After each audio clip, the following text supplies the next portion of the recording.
हमने सिर्फ टेररिज्म के खिलाफ आवाज नहीं उठाया है, टेररिज्म के खिलाफ आवाज नहीं उठाया, इस पर आक्रामक कार्यवाही करी ऐसा नहीं है। हमने टेररिज्म की इको सिस्टम को खत्म करने का काम किया। जो टेररिज्म को फाइनेंस करते थे उन पर भी काम किया है।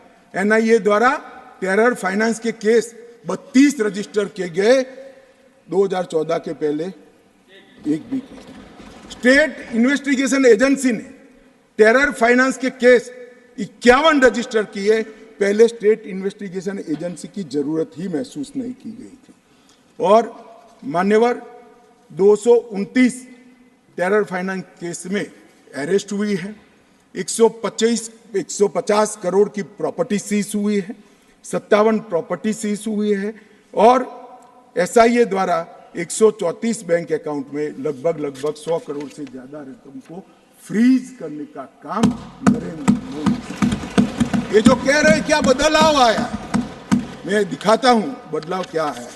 मान्यवर, आज मैं इतना कह रहा हूं कि हमने एक बहुत बड़ा कठोर निर्णय सुरक्षा की दृष्टि से हमने उठाए हैं। मान्यवर, मैं आज बताना चाहता हूं, पहले 2014 के पहले और आर्टिकल 370 नाबूद होने के पहले आपने देखा होगा आतंकवादियों के जनाजों में 25-25 हजार की भीड़ आती।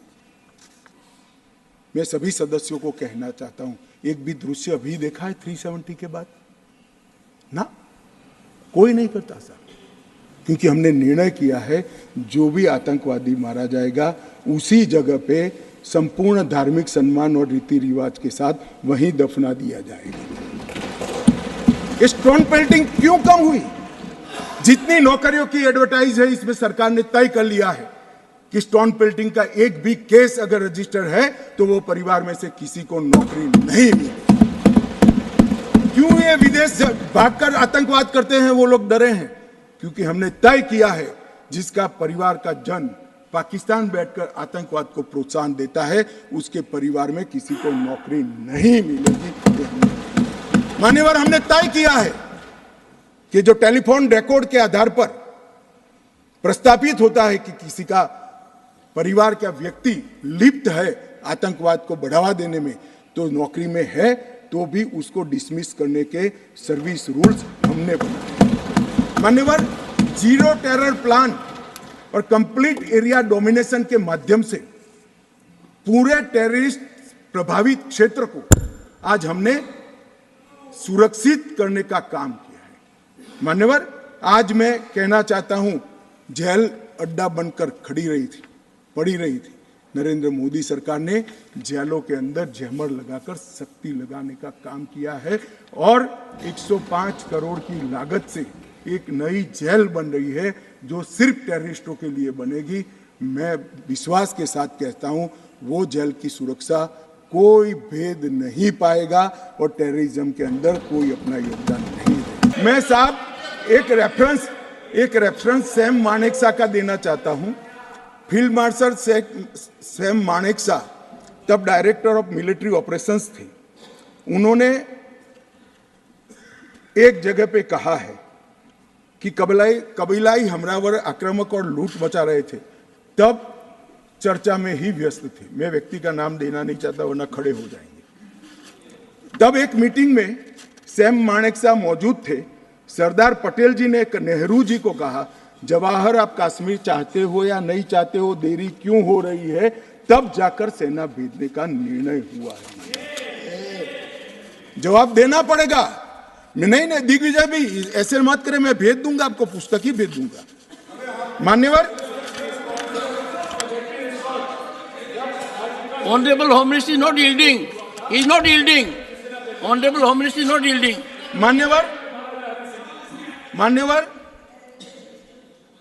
एक बात सर्वविदित है, अगर असमय सीज फायर असमय नहीं होता तो आज पाक ऑक्यूपाई कश्मीर नहीं होता। अब पत्रों का जिक्र कर रहे हैं, किसी अंग्रेज सेनापति ने देखा, मैं जरूर देखूंगा इसको, अगर लिखा है तो देखना चाहिए। परंतु अफसर कुछ भी कहे, देश का प्रधानमंत्री का देश की जमीन के लिए संवेदनशीलता होना चाहिए या नहीं होना चाहिए? मान्यवर, इतना छोटा सवाल है। हमारी सेना जीत रही थी, वो भाग रहे थे, 2 दिन रुक जाते, पूरा पाक ऑक्यूपाई कश्मीर तिरंगे के तले आ जाता। क्यों किया? दूसरा, क्यों मामले को यूएन में ले जाया गया? अब ये सारी चीजों को आप कहते हैं कि रेफरेंस लाइए। मान्यवर, मुझे मालूम था दिग्विजय सिंह, हाँ करता हूं, बैठिए, मुझे मालूम था साहब ये खड़े हो जाएंगे, इसलिए मैं लेकर आया। मैं एक कोट अनकोट पढ़ता हूं। यूनाइटेड नेशन के अनुभवों के बाद मैं इस निष्कर्ष पर पहुंचा हूं कि वहां से कुछ संतोषजनक नतीजों की उम्मीद नहीं की जा सकती। मुझे सीज फायर करना अच्छा फैसला लगा, लेकिन इस मसले को ठीक से हम नहीं निपट पाए, नहीं परख पाए। हम सीज फायर पर और विचार करके बाद में निर्णय करना चाहिए था। हालांकि ये सब भूतकाल की गलतियां हैं।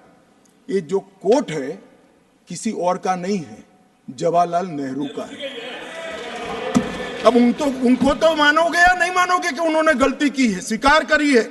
और साहब एक मिनट, सोर्स भी बता देता हूं, Nehru memorial museum and library, Jawaharlal Nehru connection, JNSG 143 part 1।